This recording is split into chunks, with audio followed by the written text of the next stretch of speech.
The man you see here playing to the camera in court is accused of a horrific crime, allegedly killing a man and cutting up his body, hiding it in the tall grass of a remote part of Florida. The evidence against him may seem strong, but because of who his alleged victim is, some have actually taken his side, comparing him to the TV show Dexter.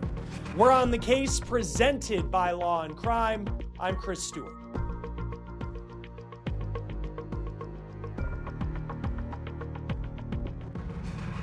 All right, hey guys, real quick, before we get into this episode, I want to talk about the app Upside. It gets you cash back on everyday purchases like gas, groceries, and takeout. Here's what you do. Download Upside. It's free. Then you claim an offer at one of their 100,000 plus locations and then pay like you typically would with your card. After that, verify the purchase and you get money back. I've used it when I pump gas, or maybe I'm doing takeout one night. I search for offers on Upside first. Then after I spend, money just appears in my app and I can transfer it straight to my bank. Upside's frequent users earn an average of $254 back a year. So to start getting your cash back, click the link in the description or scan the QR code and use promo code OTC to get an extra 25 cents bonus on every gallon on your first tank of gas. The suspect in this case may never see the light of day again as a free person. He's just 19 years old, but that does not appear to be bothering him too much based on what we saw in court. Take a look at this. This is video of 19-year-old Lucas Sander Jones. He is appearing in court on charges including murder. And shockingly, he looks right at the camera and flashes his eyebrows. This is video per 6 News out of Orlando.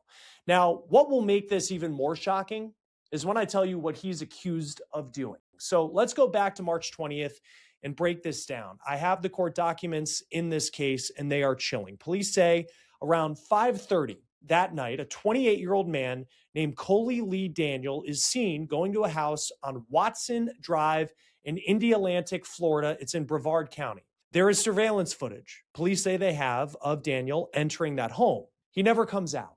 A search warrant says that Daniel told his parents that he would be back for dinner, but he never came.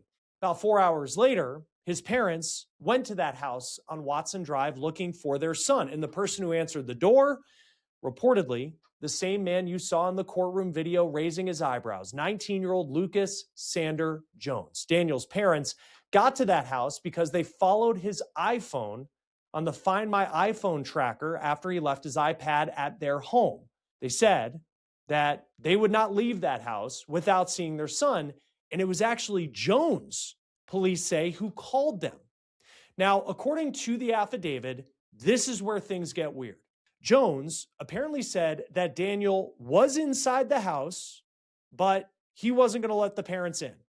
Police then searched the area around the home and they never found Daniel. And on top of that, Jones's girlfriend arrives at that house on Watson Drive, and police say that Jones told her not to say anything. Police say when they got on scene, Jones was actually allegedly cleaning things up. So let's go to the next day, early hours of the morning. Police say that's when a red Honda Accord that Jones's girlfriend was driving was seen going westbound over this bridge around 2:30 in the morning. Police say a bag of evidence was allegedly dropped by train tracks. Later that morning, police go back to the home on Watson Drive, and Jones answers the door once again. But this time, police say he looked, quote, disheveled, red on the arms and chest, and had puffiness under his eyes and visible bruising contusions to his shoulder and neck area. Police say after they left, Jones also left. This time, he was carrying at least 2 Rubbermaid storage totes and at least 1 black suitcase in the back seat of his girlfriend's car, according to the affidavit. Now, as this behavior is going on, Collie Lee Daniel is missing. Now, we're going to talk a little bit about his background in just a moment. And look, it's a concerning one that allegedly played into what happened. Daniel's parents reported him missing on March 22nd, 2 days after he left their home. Now, on March 28th, police say they were called to an area in Brevard County that is known as the Compound. It's an area that reportedly sees a lot of illegal dumping. It's a vast area and it's a remote part of land.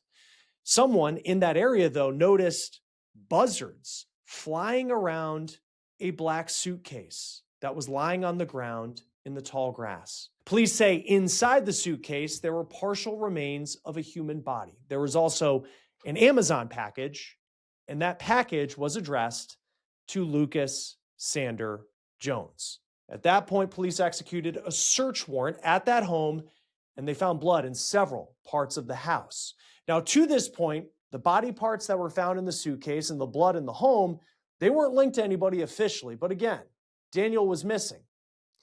Lucas's girlfriend, at that point, allegedly asked police to talk. And that's when this case became even more disturbing. She said on the night that she arrived at Jones's house when police were there, she went inside and she did see blood in the home. And then her boyfriend, Lucas Jones, told her a chilling line, quote, "I killed somebody and cut him up." She said, quote, "Jones told her he murdered him with a baseball bat and cut up his body with a cleaver, a saw, and a knife. He then placed his remains in 2 separate suitcases and 2 large Rubbermaid totes. When she arrived at the home on the evening of March 20th, Jones had already cleaned up most of the blood inside the home, but she still saw blood in the grout, the carpet rugs, and baseboards, and the wall outside his bedroom. She also noticed one tile outside of his bedroom was cracked and dented in the shape of a head. She also allegedly told police that Jones admitted the man he killed was Collie Lee Daniel. All right, so let's get into why Jones allegedly targeted Collie Lee Daniel. So this is Daniel's page on the Florida Department of Law Enforcement website for sex offenders. In 2018, he was convicted of lewd and lascivious battery of a victim between the ages of 12 and 15. And this is Daniel's picture from 2017 in the court documents related to that case. And when we looked up the case that happened in 2017, we saw that he pleaded guilty to that sex crime. And according to an arrest affidavit, Daniel was 19 years old, and he was arrested for forcing himself and performing oral sex on an underage high school student. Daniel admitted to police that he forced himself on the victim. In fact, he told police he knew the victim was underage and that what he did was illegal. And police go on to write, quote, "In fact, Collie Lee Daniel told me I usually try to keep it legal when I asked him if he has had a sexual relations with any other juveniles." So fast forward nearly a decade later, and Daniel was allegedly murdered by this man, Lucas Sander Jones. And the reason, according to Jones's girlfriend, who was speaking to law enforcement, quote, "The days following from the 20th of March, he told her he killed Daniel because he was a sex offender and he wanted to kill him." Daniel's record has made this case polarizing to some. Some have dubbed Jones a real-life Dexter, a nod to the serial killer TV character who goes after criminals who have escaped justice. And adding to that comparison, a chilling piece of evidence from inside the house. Police allege that Jones cleaned up the crime scene by pouring Drano down the drains to clean out biological matter evidence, and they also say he kept microscopic slides with the DNA of Collie Lee Daniel. But when you think of the comparison to the TV show Dexter, in this case, it is important to note that Daniel was convicted and he pleaded guilty in his case. And he did once fail to re-register as a sex offender in 2021. But other than that, it seems he had been following the orders of the criminal justice system since he pleaded guilty back in 2018. It's unclear at this point how Jones met Daniel. Jones's girlfriend claimed that Jones had printed out a list of nearby sex offenders, and she also says that Jones's mom reportedly threw the printed list out before police executed a search warrant. Initially, Jones's girlfriend told police a story that she saw Daniel alive, but now she was taking that back. Quote, "The week following the homicide, Jones coached her and told her what to tell law enforcement, which is why she provided the previous statement. She described how he would conduct research on body language and how to conceal deception. He would remind her frequently how she needed to act, saying things such as how she needed to go to work, conduct her daily routines, and act as though everything was normal." This is video that was released by the Palm Bay Police Department of Lucas Jones being brought into the county jail to face charges of murder. The medical examiner confirmed that the body parts that were found in the suitcase did belong to Collie Lee Daniel. It goes on to say, quote, furthermore, the results of the autopsy reflected a manner of death as a homicide, and the cause of death is currently undetermined due to the unknown whereabouts of the entirety of Collie Lee Daniel's body.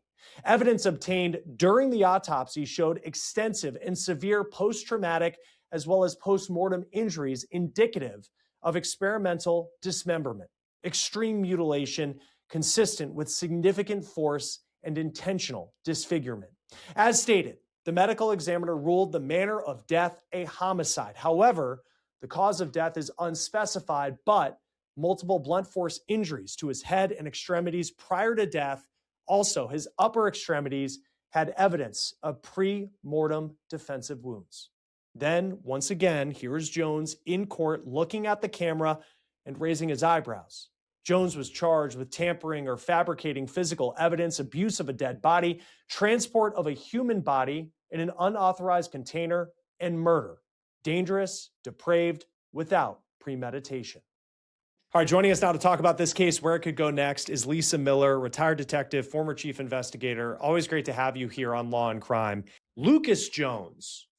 I mean, when you look at this, and I'm sure you have investigated some very scary people in your day, and you just think of, no matter who the victim is in this case, what he's accused of doing. I mean, reading through this, the thought that he put into it, but also seeing him in court. And it seems like he doesn't particularly care about what he's done, allegedly.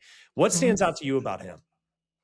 Well, what he and the face he made to the camera when he made his court appearance, what that brought to my mind initially was many years ago when I was at Quantico for some extended training. I sat in with the BAU for a while, and one of the old BAU guys told me, if you ever look in the face of evil, you're going to know it.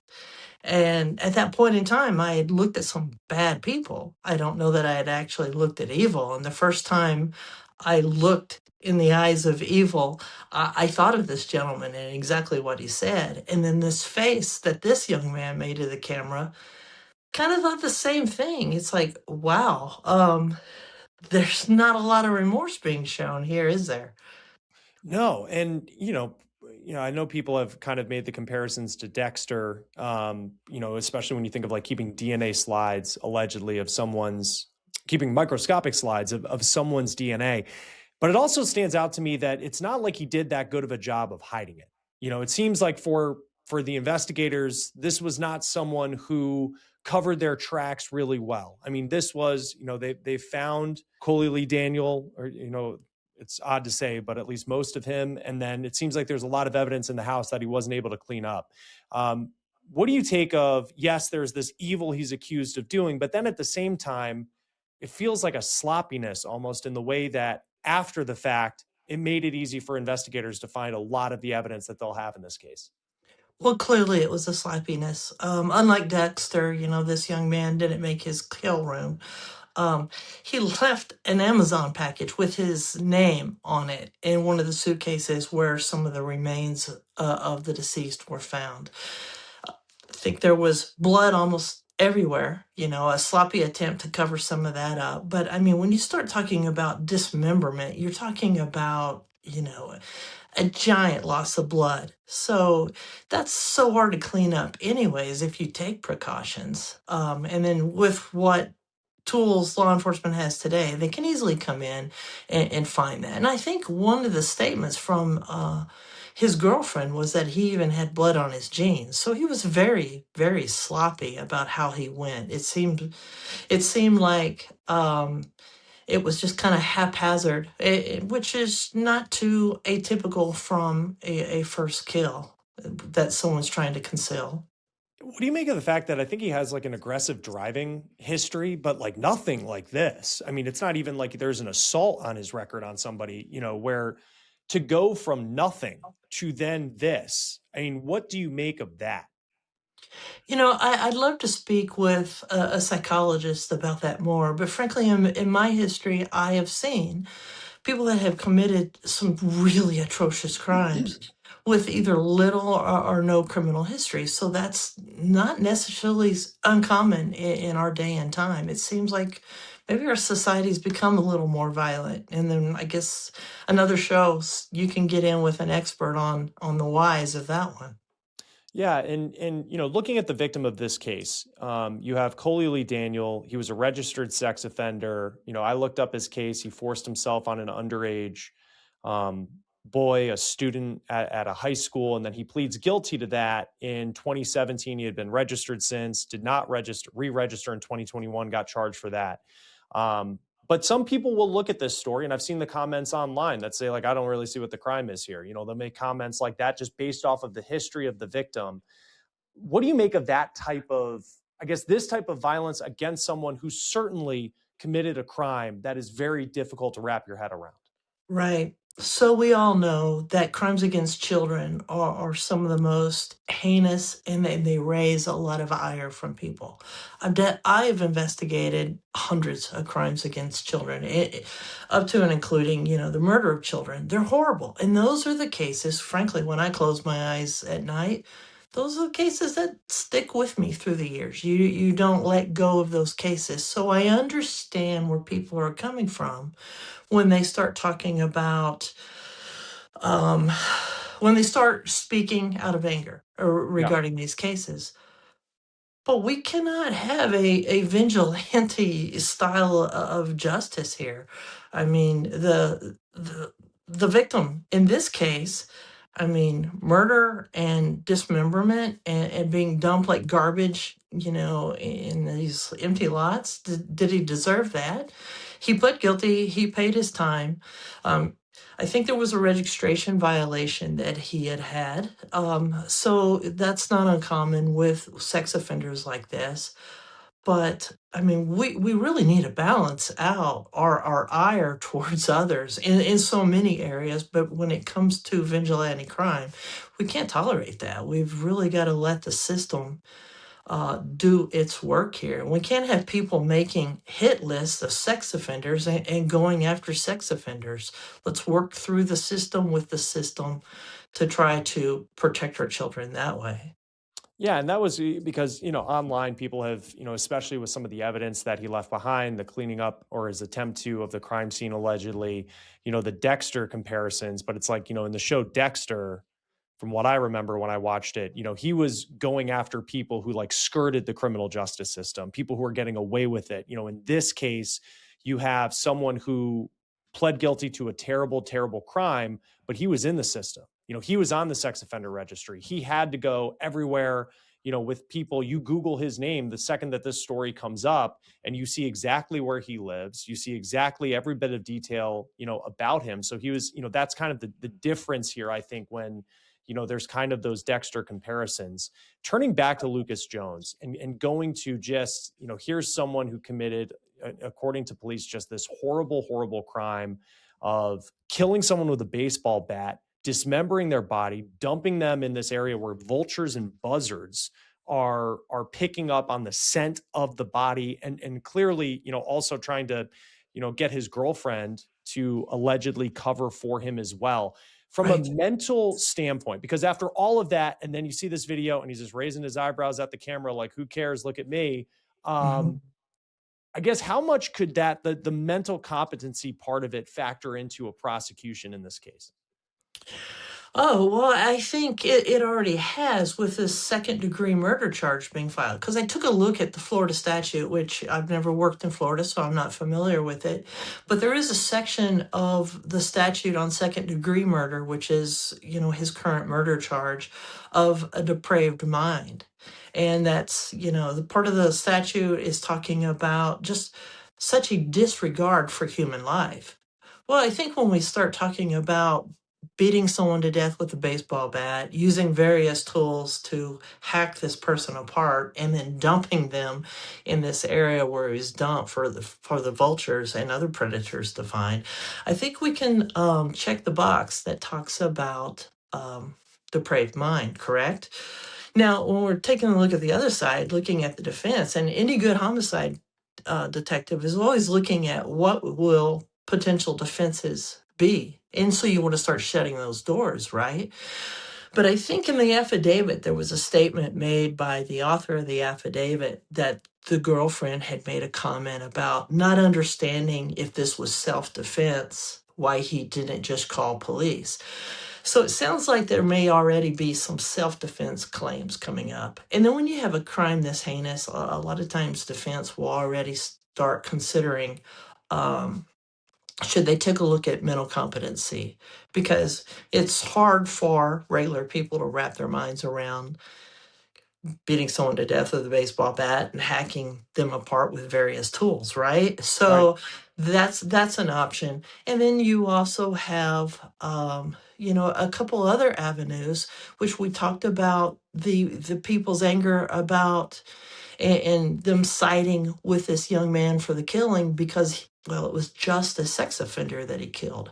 Well, the defense might be taking a look at jury nullification in this one and hoping that some jury members have that mindset that, it was just a sex offender. But this was, again, a sex offender that had been through the system. He had served his time. He was still in the system being watched.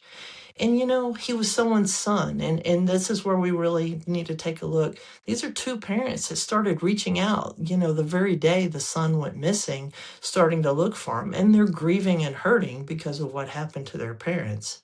Yeah, and it's interesting because I do think of, if you get a member of that jury to be one of the people you see online saying, I don't really see what the problem is here. Knowing the victim and his background. I mean, for prosecutors, for detectives, and you're thinking, we're building our case against Lucas Jones. How much of a concern realistically would that be in court? That you'll have people that will just, if you're a defense attorney, you kind of bring up the victim, bring up his background, go through the affidavit of what he pled guilty to and see if that's something that could factor into just getting a juror to say, I'm not going to convict someone who did this. Frankly, I think it's a big worry. I think our society has very strong opinions about certain things. So, as a detective, if I was working this case, I would be worried about it. So, this is where I would be hammering things. I would be hammering in. She made the statements that her boyfriend, she being the girlfriend, her Yeah. boyfriend told her to act this way. If you act a certain way, you're going to look guilty, so you need to behave this way. I would want to go back to his computer forensics and find out, when was he researching deceptiveness? Was it before the crime? Was it after the crime? If it was before the crime, we're working towards premeditation now. In the arrest affidavit, there's some mention of an Apple AirTag that was in the deceased's vehicle that law enforcement had found. And apparently there was some corroborating information that supported that maybe the suspect had allegedly been tracking the victim here. And then we have, allegations that were made in this affidavit about a hit list. All these things are going to premeditation, which then I would be looking for as much as that information as I could. And I'd be having some hard conversations with my prosecutor. And I'd be talking with them about, let's go with first degree on this one because of the premeditation. It does seem like that. Just kind of reading through that this was something that was planned. There's still some holes in an affidavit. Sometimes there are those holes there where you're trying to pick up like the self-defense line, like what Right. more is going on there. We don't really know. We know that maybe Jones allegedly looked Daniel up, but how did Daniel get to that house at that night? He told his parents that he was going to be back, around dinner time or sometime after that. And he never came home. For the girlfriend, she seems to be the key witness in this case for prosecutors. At the same time, she allegedly lied to police out the gate, tried to protect her boyfriend out the gate. How do you balance, and she obviously was also kind of aware of some things that happened, and she did go to police eventually, but, Yeah. Not during the time that Collie Lee Daniel was considered missing. How do you balance, okay, we need her for a trial, but at the same time, potentially she could be charged, or do you think she should be charged in connection to this case? Frankly, I lean towards that she should be charged. She lied. She went with him on at least one of the runs to discard one of the large totes that had body parts in it. You know, she had been texting him through the day. She knew something was wrong. He's wanting her to get cleaning supplies. She walks in the house while police were still there, and she sees blood inside the house. On the first encounter with law enforcement, the suspect would not let law enforcement in the house to check to see if the deceased was in the house alive or dead. So she knew these things. She could have gone to police while police were still outside. Now, I know she probably had fear of, you know, what might happen to her because her boyfriend has now told her he's killed and dismembered someone. You do need her at trial. And frankly, you know, sometimes you have to make deals with the devil to get the bigger devil. Yeah. And that's one of the ugly sides of the criminal justice system. Yeah, it certainly is. And we'll see what happens, you know, as this case goes forward. We use the word chilling a lot in true crime, you know, kind of a cliche, but I think it really fits with the details that have been alleged in this case thus far. Lisa Miller, retired detective, former chief investigator. It's always great to have you on Law and Crime. Thanks for being with us. Thank you, Chris.